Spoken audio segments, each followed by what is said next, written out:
Student, मैं किरण सिंह, कक्षा 9 के लिए हिस्ट्री तीसरे लेसन का नाथसीवाद और हिटलर का उदय। हाँ, इसके पहले मैंने उसमें हिटलर से संबंधित सारी बातों को मैंने आपको बताया है कि हिटलर ने किस प्रकार से यहूदियों पर उस पर अत्याचार किए, किस प्रकार से जिप्सियों पर किए, पोलैंड से जीते गए लोगों पर किस प्रकार का अत्याचार किए। इसके पिछले वीडियो में मैंने आपको बताया है। और हिटलर ने किस प्रकार से जर्मनी को आर्थिक रूप से मजबूत किया, इसके लिए उसने कई लोगों को उसमें से स्थापना भी की। और उसका न होने पर उसका मतलब उसके जो विचार थे उसका समाज में प्रतिपादन न हो पाने के कारण भी उन्हें उसे निकाल भी दिया था। यानी हिटलर का जो कहा हुआ वाक्य था वो पूरी तरह से पूरे समाज में मान्य होना चाहिए, इस बात पर उसने विशेष जोर दिया था। अब हम लोग ये पढ़ रहे हैं नाज़ी जर्मनी में युवाओं की स्थिति। ये पार्ट 4 है, मतलब ये पार्ट 11 का जो चौथा पॉइंट है ये है। इसके पहले 3 पॉइंट हम लोगों ने देख चुके हैं। हिटलर की विचारधारा थी कि नाज़ी समाज की स्थापना के लिए बच्चों को नाज़ी विचारधारा की घुट्टी पिलाना बहुत जरूरी है। कहने का तात्पर्य ये है कि किसी भी समाज का भविष्य उसके बच्चे होते हैं। और इसके पहले भी मैंने आपको बताया था कि यहूदियों को सिर्फ वो इसलिए मरवाता था कि वो नार्डिक जर्मनी के नहीं थे। अब जो नार्डिक जर्मनी के बच्चे थे यानी उन्हें पूरी तरह से नाज़ी विचारधारा से ओतप्रोत करने के लिए उन्हें नाज़ी विचारधारा की घुट्टी पिलाना बहुत ही जरूरी है। यानी उसको उसके अनुरूप ढालना बहुत ही जरूरी हो गया, अनुरूप हो गया था। इसके लिए बच्चों पर पूरा नियंत्रण आवश्यक था। बचपन से ही जैसा कि हम सभी जानते हैं कि परिवार बच्चों की प्रथम स्कूल होती है, तो ठीक उसी प्रकार से उसने ये स्थिति को बना के रखा कि बच्चों को पूरी तरह से नाज़ी विचारधारा से ओतप्रोत करने के लिए उसने हर एक स्थिति को समझा, बूझा और उसके लिए विद्यालय तक स्थापित किए। तमाम स्कूलों में सफाई और शुद्धिकरण की मुहिम चलाई गई। अवांछित शिक्षकों यानी यहूदी, जिप्सियों और रूसी से संबंधित और बच्चों को यानी अवांछित बच्चों को नौकरी और स्कूलों से पहले निकाला गया। यानी अवांछित शिक्षकों को नौकरी से और बच्चों को स्कूलों से निकाल दिया गया। बाद में उन्हें मार दिया गया या यहूदी मार दिया गया। यहूदियों को तो पूरी तरह से बर्बरता से हिटलर ने पूरी तरह से नेस्तनाबूद किया था। हमने इसके पिछले वीडियो में निदर्श वीडियो तक जो पढ़ाया है उसमें आपको मैंने बताया भी है। यहूदी और जर्मन बच्चे न एक साथ बैठ सकते थे और न ही खेल सकते थे। मैंने शुरू में ये बताया था कि नाज़ी समाज की स्थापना के लिए नाज़ी पूरी तरह से नाज़ी बच्चे हों, इसके लिए जरूरी था कि वो बच्चे जो कि नाज़ी थे यानी जर्मन के नार्डिक समुदाय से थे, नार्डिक आर्य थे, उन्हें नाज़ी समाज के लिए उन्हें जरूरी था कि उन्हें यहूदियों से दूर रखा जाए। इसीलिए उनको ना एक साथ बैठने की इजाजत थी और न ही एक साथ खेलने की। अच्छे बच्चों को यानी अच्छे जर्मन यानी बच्चों के बारे में कहा गया है, बच्चों को नाज़ी शिक्षा प्रक्रिया से गुजरना पड़ता था। यह विचारधारा प्रशिक्षण की एक लंबी प्रक्रिया थी। यानी इस नाज़ी शिक्षा प्रक्रिया में क्या क्या करना पड़ता था यहाँ हम लोग देखते हैं। पहला, स्कूली पाठ्य पुस्तकों को नए सिरे से लिखा गया। यानी कहने का तात्पर्य ये था कि जो भी पाठ्य पुस्तकें बनाई गई उसमें नाज़ी विचारधारा को स्पष्ट रूप से लिखा गया। दूसरा, नस्ल के बारे में प्रचारित नाज़ी विचारों को सही ठहराने के लिए नस्ल विज्ञान के नाम से एक नया विषय पाठ्यक्रम में शामिल किया गया। यानी पूरी तरह से नाज़ी विचारधारा को पूरे समाज में फैलाने के लिए इस प्रकार की प्रक्रियाएं की जाने लगी। गणित की कक्षाओं में भी यहूदियों की खास छवि गढ़ने की कोशिश की गई। बच्चों को सिखाया गया कि वे वफादार और व आज्ञाकारी बने। यानी ये वफादार व आज्ञाकारी हिटलर के लिए था कि इसके प्रति वे समर्पित रहें। यहूदियों से नफरत और हिटलर की पूजा करें। यहाँ मैंने आपको पहले ही बताया था कि आज्ञाकारी बने किसके प्रति?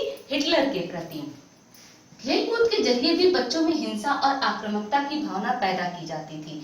हिटलर का मानना था कि मुक्केबाजी का प्रशिक्षण बच्चों को फौलादी दिल वाला, ताकतवर और मर्दाना बना सकता है। बच्चों में हिंसा की प्रक्रिया यानी यदि उनका आज मजबूत है तो कल भी मजबूत होगा, इसीलिए उनमें बचपन से यह आदत डाली गई ताकि वे जर्मनी को और आगे बढ़ा सकें। जर्मन बच्चों को जर्मन बच्चों और युवाओं को राष्ट्रीय समाजवाद की भावना से लैस करने की जिम्मेदारी युवा संगठनों को सौंपी गई। पहला 10 साल इसमें क्या क्या किया जाता था, इसमें ये बताया जा रहा है राष्ट्रीय समाजवाद से लैस करने के लिए हिटलर ने कौन कौन सी प्रक्रिया अपनाई थी, ये बताया जा रहा है। 10 साल की उम्र के बच्चों को यूंगफ्रो एक की संस्था थी में दाखिल करा दिया जाता था। 14 साल की उम्र में, यानी 10 साल के बच्चे जब 14 साल के होते थे तो 14 साल की उम्र में सभी लड़कों को नाजियों के युवा संगठन हिटलर यूथ की सदस्यता लेनी पड़ती थी। तीसरा, इस संगठन में वे युद्ध की उपासना, आक्रामकता व हिंसा, लोकतंत्र की निंदा और यहूदियों, कम्युनिस्टों, जिप्सियों व अन्य अवांछितों से घृणा का सबक सिखाते थे। यानी बचपन से ही उनके अंदर ये सब भावना डाल दी जाती थी कि वे सर्वश्रेष्ठ हैं, उनके द्वारा किए गया कार्य सर्वश्रेष्ठ है। गहन विचारधारात्मक और शारीरिक प्रशिक्षण के बाद लगभग 18 साल की उम्र में वे लेबर सर्विस श्रम सेवा में शामिल होते थे। फिर उन्हें सेना में काम करना पड़ता था और किसी नाज़ी संगठन की सदस्यता लेनी पड़ती थी। यानी ये प्रक्रिया गुजरने के बाद उन्हें कहाँ सैनिक प्रशिक्षण लेना पड़ता था और उसके बाद वे नाज़ी संगठन की सदस्यता लेनी पड़ती थी। नाज़ी यूथ लीग का गठन 1922 में हुआ। 4 साल बाद हिटलर यूथ का नाम दिया गया। 1933 तक इस संगठन में 12.5 लाख से ज्यादा बच्चे ये युवा आंदोलन को नाज़ीवाद के तहत एकजुट करने के लिए बाकी सभी युवा संगठनों को पहले भंग कर दिया गया और बाद में प्रतिबंध लगा दिया गया। यानी 12.5 लाख लोग इस हिटलर यूथ से जुड़े और उसके बाद इसके अलावा यानी हिटलर यूथ के अलावा जितनी भी संस्थाएं या संगठन बनाए गए उन्हें समाप्त कर दिया गया और सिर्फ हिटलर यूथ को मान्यता दी गई। अब यहाँ पर हम लोग देख रहे हैं नाज़ी की मातृत्व सोच। यहाँ पर जर्मनी में युवाओं की स्थिति बताया गया है। अब क्योंकि माँ एक बच्चे के लिए सबसे महत्वपूर्ण होती है, इसके लिए जरूरी था कि माँ को नाज़ी विचारधारा से संबंधित रखा जाए। तो यहाँ पर वही बताया है। नाज़ी जर्मनी में प्रत्येक बच्चे को बार बार यह बताया जाता था कि औरतें बुनियादी तौर पर मर्दों से भिन्न होती हैं। औरत मर्द के लिए समान अधिकारों का संघर्ष गलत है। इसी आधार पर लड़कों को आक्रामक, मर्दाना और पत्रशील होना सिखाया जाता था। लड़कियों को कहा जाता था कि उनका फर्ज एक अच्छी माँ बनना, शुद्ध आर्य रक्त वाले बच्चों को जन्म देना। इसके पहले हमने देख लिया है कि इस चीज के लिए हिटलर ने कितने लोगों को मार दिया। यानी शुद्ध आर्य रक्त वाले बच्चों को लिए उसने यहूदियों, जिप्सियों, रूसियों, इसके अलावा भी यानी अपाहिजों, अपंगों तक भी उसने किसी भी प्रकार की दया नहीं दिखाई, बल्कि सिर्फ शुद्ध आर्य रक्त वालों के लिए इन सबको मौत के घाट उतार दिया। पालन पोषण करना, यानी लड़कों का हिटलर समाज में क्या स्थिति थी और लड़कियों का हिटलर समाज में क्या स्थिति थी, इसमें हम लोग तुलनात्मक अध्ययन कर रहे हैं। पालन पोषण करना, नस्ल की शुद्धता बनाए रखना, यहूदियों से दूर रहना, घर संभालने और बच्चों को नाज़ी मूल्य मान्यताओं की शिक्षा देना, आर्य संस्कृति और नस्ल की ध्वजवाहक वही थी। कहने का तात्पर्य यह है कि एक परिवार, बच्चे का स्कूल होता है तो उसकी माँ उसकी प्रथम शिक्षिका होती है। तो इसी तर्ज को ध्यान में रखते हुए, इसी तथ्य को ध्यान में रखते हुए उसने बच्चों पर माँ का प्रभाव अत्यधिक पड़े, इसीलिए माँ को ही नाज़ी विचारधारा से पूरा ओतप्रोत कर दिया। 1933 में हिटलर ने कहा, मेरे राज्य की सबसे महत्वपूर्ण नागरिक माँ है। देखिए यहाँ पर उसने जो बात मैंने आपको शब्दों के माध्यम से बताया है उसने भी अपने भाषण के माध्यम से बता दिया। नाज़ी तौर पर वांछित दिखने वाले बच्चों को जन्म देने वाली माताओं को इनाम दिए जाते थे। यहाँ पर ये बताया जा रहा है इन दोनों में कि औरतों के साथ, यानी अगर वे नाज़ी विचारधारा से संबंधित है तो क्या उनके साथ होता था, अगर नाज़ी विचारधारा से संबंधित नहीं है तो उनके साथ क्या किया जाता था। यानी नाज़ी समाज में नाज़ी तौर पर वांछित दिखने वाले बच्चों को जन्म देने वाली माताओं को इनाम दिए जाते थे। ऐसी माताओं को अस्पताल में विशेष सुविधाएं दी जाती थी, दुकानों में उन्हें ज्यादा छूट मिलती थी, थिएटर और रेलगाड़ी के टिकट उन्हें सस्ते में मिलते थे। यानी कहने का तात्पर्य ये है कि इन सब से अत्यधिक प्रेरणा देने के लिए जरूरी होता है कि उन्हें कुछ न कुछ पुरस्कृत करना। सबसे अच्छा तरीका होता है कि किसी को भी आकर्षित करना। इसके लिए इस बात को हिटलर ने जाना और उसने इस प्रकार की नीति अपनाई। हिटलर ने खूब सारे बच्चों को जन्म देने वाली माताओं के लिए वैसे ही तमगे देने का इंतजाम किया जिस तरह से तमगे सिपाहियों को दिए जाते थे। यानी 4 बच्चे पैदा करने वाली माँ को कांसे का दिया जाता था तमगा, 6 बच्चे पैदा करने वाली को चांदी का तमगा दिया जाता था, 8 या उससे ज्यादा बच्चे पैदा करने वाले को सोने का तमगा दिया जाता था।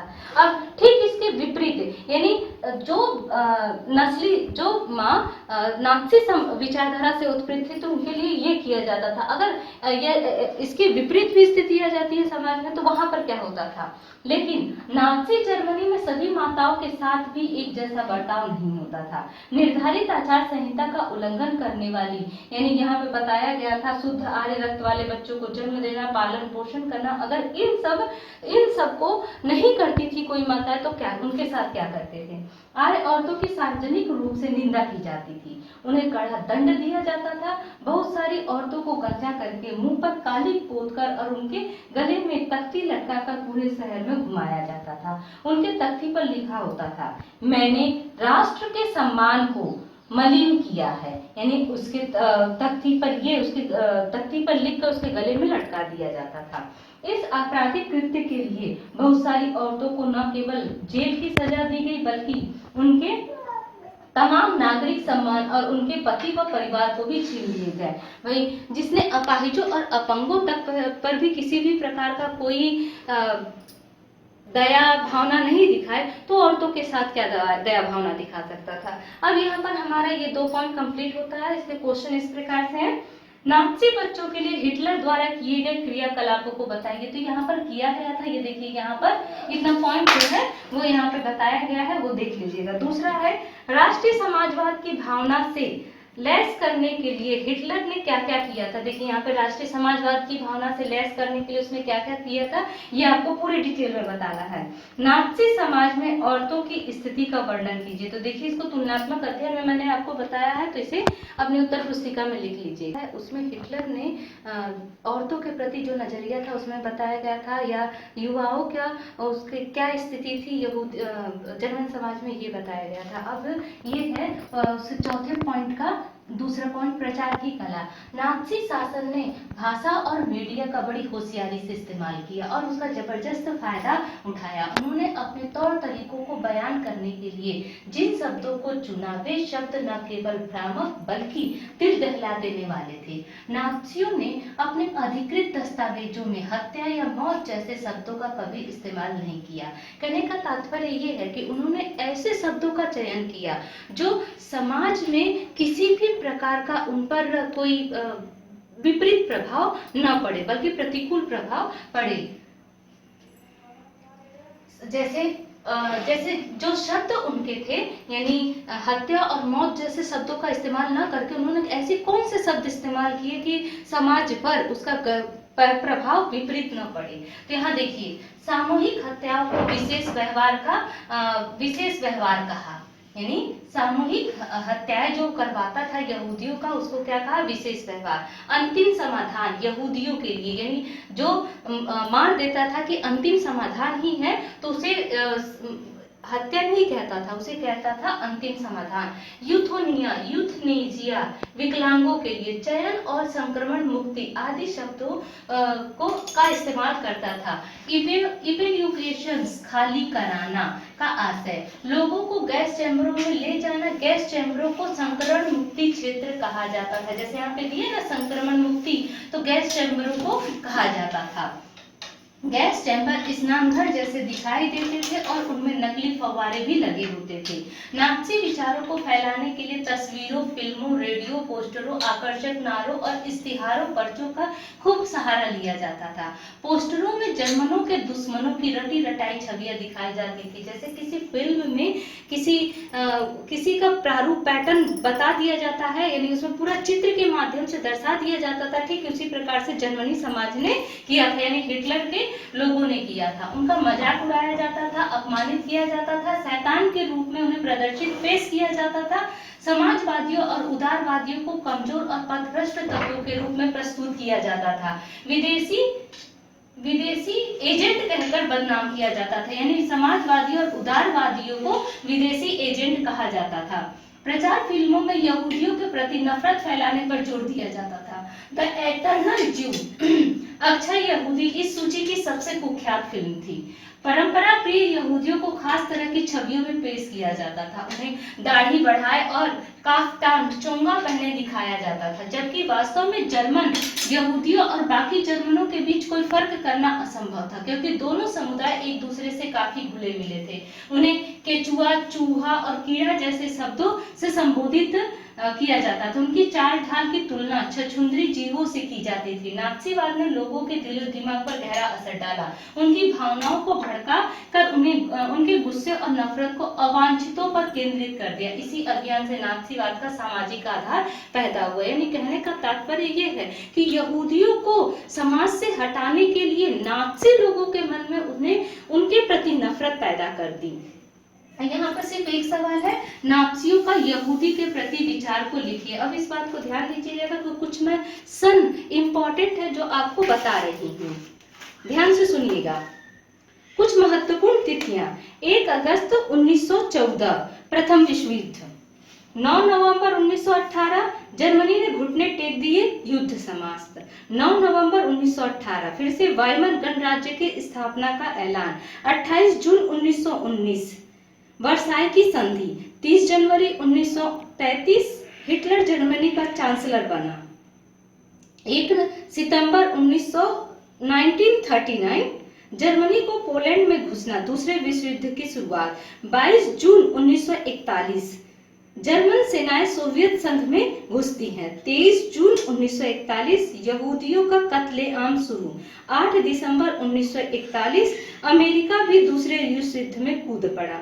27 जनवरी 1945 सोवियत फौजें ऑस्विट्ज को मुक्त कराती हैं। 8 मई 1945 यूरोप में मित्र राष्ट्रों की विजय। तो कुछ महत्वपूर्ण तिथियां हैं, आप अपने उत्तर पुस्तिका में नोट कर लीजिएगा। इस सवाल का जवाब इसके माध्यम से दे दीजिएगा। लास्ट जो था हमारा प्रचार की कला, उसमें किस प्रकार से यहूदियों के प्रति जर्मनों के मन में नफरत पैदा की थी, उसमें ये बताया गया था। अब इसमें बता रहा है आम जनता और मानवता के खिलाफ अपराध। नात्सीवाद पर आम लोगों की क्या प्रतिक्रिया क्या रही? बहुत सारे लोग नात्सी शब्दांडवर और धुआंधार प्रचार का शिकार हो गए। इसके पहले की वीडियो में प्रचार की कला में हमने बताया था कि किस प्रकार से उसने, यानी जर्मन के राजनीतिज्ञ थे, उन्होंने मीडिया का इस्तेमाल किया। वे दुनिया को नात्सी नजरों से देखने लगे और अपनी भावनाओं को नात्सी शब्दावली में ही व्यक्त करने लगे। किसी यहूदी से आमना सामना हो जाने पर उन्हें अपने भीतर गहरी नफरत और गुस्से का एहसास होता था। इसके पहले की वीडियो में जब हमने बताया था कि उन्होंने किस प्रकार से यहूदियों के प्रति नफरत पैदा की थी, ये सब उस वीडियो में बताया गया है। इसीलिए पूरे जर्मन समाज में यहूदियों के प्रति नफरत पैदा हो गई थी। उन्होंने न केवल यहूदियों के घरों के बाहर निशान लगा दिए, बल्कि जिन पड़ोसियों पर शक था उनके बारे में पुलिस को भी सूचित कर दिया। यानी इतना अधिक प्रचार प्रसार किया गया और आम नागरिकों के प्रति यहूदियों के लिए इतना ज्यादा नफरत पैदा किया गया कि वे अपने दैनिक दिनचर्या को भी भूल गए और उनके प्रति, यानी यहूदियों को पुलिस के हवाले तक करने से भी नहीं चूके। उन्हें पक्का विश्वास था कि नात्सीवाद ही देश के तरक्की के रास्ते को पर लेकर जाएगा, यही व्यवस्था सबका कल्याण करेगी। लेकिन जर्मनी का हर व्यक्ति नात्सी नहीं था। बहुत सारे लोगों ने पुलिस दमन और मौत की आशंका के बावजूद नात्सीवाद का जमकर विरोध किया। लेकिन जर्मन आबादी का एक बहुत बड़ा हिस्सा इस पूरे घटनाक्रम का मूक दर्शक और उदासीन साक्षी बना हुआ था। लोग कोई विरोधी कदम उठाने, अपना मतभेद व्यक्त करने, नात्सीवाद का विरोध करने से डरते थे। वे अपने दिल की बात कहने की बजाय आंख फेरकर चल देना ज्यादा बेहतर मानते थे। पादरी निम्योलर ने नात्सियों का लगातार विरोध किया। उन्होंने पाया कि नात्सी साम्राज्य में, देखिए पादरी निम्योलर, पादरी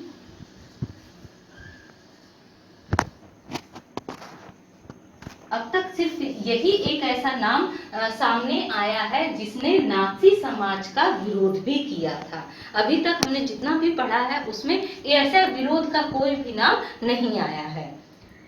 नात्सियों का लगातार विरोध किया। उन्होंने पाया कि नात्सी साम्राज्य में लोगों पर जिस तरह के निर्मम और संगठित जुल्म किए जा रहे हैं, उनका जर्मनी की आम जनता विरोध नहीं कर पाती थी। जनता एक अजीब सी खामोशी में डूबी हुई थी। गेस्तापो इसके पहले की वीडियो में बताया था कि क्या इसका मतलब होता है। गेस्तापो की दहशतनाक कार्यशैलियों और कुकृत्यों पर निशाना साधते हुए खामोशी के बारे में उन्होंने बड़े मर्मस्पर्शी ढंग से लिखा है। गुप्तचर विभाग गेस्तापो का मतलब होता है। पहले वे कम्युनिस्टों को ढूंढते आए। मैं कम्युनिस्ट नहीं था, इसलिए मैंने कुछ नहीं कहा। फिर वे सोशल डेमोक्रेट्स को ढूंढते आए। मैं सोशल डेमोक्रेट नहीं था, इसलिए चुप रहा। इसके बाद वे ट्रेड यूनियन वालों को ढूंढते आए, पर मैं ट्रेड यूनियन में नहीं था। और फिर वे यहूदियों को ढूंढते आए, लेकिन मैं यहूदी नहीं था, इसलिए मैंने कुछ नहीं किया। फिर अंत में जब वह मेरे लिए आए तो वहां कोई नहीं बचा था जो मेरे साथ खड़ा हो सके। इन लाइनों के माध्यम से, यानी जब तक स्वयं पर न बीती तब तक उन्होंने जर्मन यानी नाज़ी लोगों का किसी भी प्रकार का विरोध नहीं किया। यानी पहले उन्होंने कम्युनिस्टों को ढूंढा, फिर उसके बाद डेमोक्रेट्स लोगों को ढूंढा, ट्रेड यूनियनों को ढूंढा, यहूदियों को भी ढूंढा। यानी कहने का तात्पर्य सिर्फ इतना है, जब तक स्वयं पर किसी भी प्रकार की कोई विपत्ति नहीं आई तब तक उसने विरोध नहीं किया। और जब विरोध करने यानी स्वयं पर जब आया ये बात, तब तक उसके साथ में खड़े होने वाले लोग नहीं बचे थे। नाज़ी जर्मनी में यहूदी क्या महसूस करते थे, यह बिल्कुल अलग कहानी है। शार्लट बेराट ने अपनी डायरी में लोगों के सपनों को चोरी छिपे दर्ज किया था। बाद में उन्होंने अपनी इस डायरी को पुस्तक के रूप में प्रकाशित किया। पढ़ने वालों को झकझोर कर रख देने वाली इस किताब का नाम था Third Reich of Dreams. Third Reich of Dreams. इसके लेखक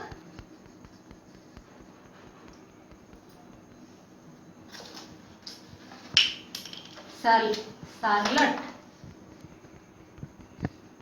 ये अपने बुक में नोट कर लीजिएगा। हो सकता है 1 या 2 नंबर के लिए ये क्वेश्चन आ जाए। इस किताब को शार्लट ने इस किताब में बताया है कि एक समय के बाद किस तरह खुद यहूदी भी अपने बारे में नाज़ियों द्वारा फैलाई जा रही रूढ़ छवियों पर यकीन करने लगे थे। यानी उनके द्वारा फैलाई गई जो नफरत थी वो खुद यहूदियों के लिए भी स्वयं नफरत पैदा करनी थी, स्वयं के लिए भी। यानी कहने का तात्पर्य ये है, उनके शब्दों का चुनाव, उनके तौर तरीके, उनके कहने का ढंग, उनके रिएक्ट करने का तरीका इस प्रकार से था कि यहूदियों का स्वयं अपने लिए ही नफरत पैदा करने लगा था। अपने सपनों में उन्हें भी अपनी नाक आगे से मुड़ी हुई, बाल व आंखें काली और यहूदियों जैसी शक्ल सूरत व चाल ढाल दिखने लगी। नाज़ी प्रेस में यहूदियों की जो छवियां और तस्वीरें छपती थी वे दिन रात यहूदियों का पीछा कर रही थी। ये छवियां सपनों में भी उनका पीछा नहीं छोड़ती थी। बहुत सारे यहूदी गैस चैम्बर में पहुंचने से पहले ही दम तोड़ गए थे। यानी कहने का तात्पर्य सिर्फ इतना है कि हिटलर के द्वारा किए गए प्रचार प्रसार के कारण उसको मारने के पूर्व ही वे सब इन परिस्थितियों को देखकर ही डर गए और स्वयं ही खत्म हो गया। मैंने आपको आम जनता और मानवता के खिलाफ अपराध बताया है, महाध्वंस होलोकॉस्ट के बारे में जानकारियां। इसके बाद हमारा ये चैप्टर खत्म हो जाएगा। तो देखिए, नाज़ी तौर तरीकों की जानकारी। नाज़ी शासन के आखिरी सालों में रिस कर जर्मनी से बाहर जाने लगी थी, लेकिन वहां कितना भीषण रक्तपात और बर्बर दमन हुआ था इसका असली अंदाजा तो दुनिया को युद्ध खत्म होने और जर्मनी के हार जाने के बाद ही लग पाया। इसके पहले मैंने आपको जूते और कपड़े दिखाए थे, ढेर दिखाया था चित्र के माध्यम से, अगर आपको ध्यान हो तो उसको देखकर ही कल्पना की जा सकती है कि उन्होंने कितनी बर्बरता पूर्वक अपने ही नागरिकों का मौत के घाट उतारा था। और ये सब जब हिटलर कर रहा था तो उस समय द्वितीय विश्व युद्ध चल रहा था, जिसकी वजह से लोगों को जर्मनी में होने वाले क्रियाकलाप के बारे में कोई जानकारी नहीं मिल पा रही थी। ये तो दुनिया के लोगों को तब पता चला जब जर्मनी विश्व युद्ध समाप्त हुआ और हिटलर ने अपने आप को फांसी लगाकर आत्महत्या कर ली। जर्मन समाज तो मलबे में दबे एक पराजित राष्ट्र के रूप में अपनी दुर्दशा से दुखी था ही, लेकिन यहूदी भी चाहते थे कि दुनिया उन भीषण अत्याचारों और पीड़ाओं को याद रखे जो उन्होंने नाज़ी कत्लेआम में झेली थी। इन्हीं कत्लेआमों को महाध्वंस होलोकॉस्ट भी कहा जाता है। यानी होलोकॉस्ट के बारे में आपको पता चल गया, यानी इतनी बड़ी संख्या में न सिर्फ कम्युनिस्टों, यहूदियों, जिप्सियों, रूसियों, अपंग, अपाहिजों, औरतों का बुरी तरह से कत्ल करना। सही बात है कि बहुत बड़ी बात है कि इतने बड़े लोगों को इतने तादाद में मार देना एक नामुमकिन सी बात होती है, लेकिन हिटलर ने ऐसा किया। उसे क्या कहा जाता है? महाध्वंस या होलोकॉस्ट। इन्हीं कत्लेआम को महाध्वंस भी कहा जाता है। जब दमन चक्र अपने शिखर पर था, उन्हीं दिनों एक यहूदी टोले में रहने वाले एक आदमी ने अपने साथी से कहा था कि वह युद्ध के बाद सिर्फ आधा घंटा और जीना चाहता है। शायद वह दुनिया को यह बताकर जाना चाहता था कि नाज़ी जर्मनी में क्या क्या हो रहा है। जो कुछ हुआ उसकी गवाही देने और जो भी दस्तावेज हाथ आए उन्हें बचाए रखने की अदम्य चाह घेटों और कीपों में नारकी जीवन भोगने वालों में बहुत गहरे तौर पर देखी जा सकती है। उनमें से बहुतों ने डायरिया लिखी, नोटबुक लिखी और दस्तावेजों के संग्रह बनाए, लेकिन इसके विपरीत जब यह दिखाई देने लगा कि अब युद्ध में नाज़ियों की पराजय तय ही है, तो नाज़ी नेतृत्व ने दफ्तरों में मौजूद तमाम सबूतों को नष्ट करने के लिए अपने कर्मचारियों को पेट्रोल बांटना शुरू कर दिया। यानी जो कुछ भी, भाई सिर्फ इतना ही नहीं था कि उन दस्तावेजों को मिटाना ही नहीं था, बल्कि जर्मनी में जो कुछ भी विकास हुए थे उनको भी दूसरे देशों तक न पहुंच सके, इसका भी वहां पर इंतजाम किया गया। यानी पेट्रोल बांटने का मतलब यही था। दस्तावेज में ये थोड़ी ना था कि पेट्रोल जब दिया जाएगा तो सिर्फ वही दस्तावेज जलेंगे जो जर्मनी के खिलाफ हो, उसमें तो सारे दस्तावेज जलने थे। इस बात को ध्यान में रखते हुए जितना भी वहां पर विकास से संबंधित बातें थी, हिटलर ने ऑर्डर दे दिया था कि उन्हें पूरी तरह से नेस्त नाबूद कर दिया जाए। दुनिया के बहुत सारे हिस्सों में स्मृति लेखों, साहित्य, वृत्त चित्रों, शायरी, स्मारकों और संग्रहालयों में इस महाध्वंस का इतिहास और स्मृति आज भी जिंदा है। ये सारी चीजें उन लोगों के लिए एक श्रद्धांजलि है जिन्होंने उन स्याह दिनों में भी प्रतिरोध का साहस दिखाया। उन लोगों के लिए भी ये सारी बातें शर्मनाक यादगार हैं जिन्होंने ये जुल्म ढाए, और उनके लिए चेतावनी की आवाजें हैं जो खामोशी से सब कुछ देखते रहे। इसके पहले वाले में ही बताया गया है कि किस प्रकार से जब तक किसी आदमी पर स्वयं पर न बीते तब तक वो किसी भी प्रकार का विरोध का प्रदर्शन नहीं करता है। इसी बात को यहाँ पर बताया गया है। यहाँ पर हमारा ये चैप्टर खत्म होता है। इसके क्वेश्चन आंसर मैं पढ़ के आपको बता रही हूँ। देखिए, अभ्यास प्रश्न है, ये इस बात को ध्यान दीजिएगा कि अभी जो मैं बता रही हूँ वो अभ्यास प्रश्न है, तो इन सवालों का जवाब देना आवश्यक है। पहला सवाल आपका है, वाइमर गणराज्य के सामने क्या क्या समस्याएं आई थी। तो ये शुरुआत में आपको दिया गया है कि वाइमर गणराज्य जब स्थापित हुआ था तो उसके सामने क्या क्या समस्याएं आई थी। समस्याएं लिखने के साथ साथ पूरा डिस्क्रिप्शन पे दीजिएगा, डिटेल में लिख कर बताइएगा। इस बारे में चर्चा कीजिए कि 1930 तक आते आते जर्मनी में नाज़ीवाद की लोकप्रियता क्यों मिलने लगी थी। तो 1930 तक ध्यान रखिएगा, और किस प्रकार से उसने अपने प्रचार के लिए क्या क्या किया, वो सारा विधियों के माध्यम से पॉइंट वाइज करके लिख लीजिएगा। नाज़ी सोच के खास पहलू कौन से थे, ध्यान होगा आपको। युवाओं की स्थिति, फिर सेकंड था विद्यालय स्थापित करना। तो 3 या 4 पॉइंट में आप एक्सप्लेन कर दीजिएगा। नाज़ियों का प्रोपेगेंडा यहूदियों के खिलाफ नफरत पैदा करने में इतना असरदार कैसे रहा, ये भी आपको बताया है। नाज़ी समाज में औरतों की क्या भूमिका थी। फ्रांसीसी क्रांति के बारे में जानने के लिए अध्याय 1 देखें। फ्रांसीसी क्रांति थी और नाज़ी शासन में औरतों की भूमिका के बीच क्या फर्क था, एक पैराग्राफ में बताएं। दोनों का तुलनात्मक अध्ययन करते हुए बता दीजिएगा, यानी अंतर स्पष्ट करो की तरह एक तरफ फ्रांस का लिखिएगा, एक तरह नाज़ी समाज में लिखिएगा। तो नाज़ी समाज का लिखते वक्त उसका पक्ष और विपक्ष दोनों लिखिएगा। नाज़ियों ने जनता पर पूरा नियंत्रण हासिल करने के लिए कौन कौन से तरीके अपनाए थे। कि पूरे डिटेल पूरे लेसन में आपको आएगा किस प्रकार से उसने नियंत्रण स्थापित करने के लिए क्या क्या तरीके अपनाए थे, इस बात को ध्यान में रखिएगा। ये 6 सवाल हैं आपके, इन 6 सवालों के जवाब ये ध्यान दीजिएगा क्योंकि ये अभ्यास प्रश्न है, तो डिटेल में लिख दीजिएगा। धन्यवाद।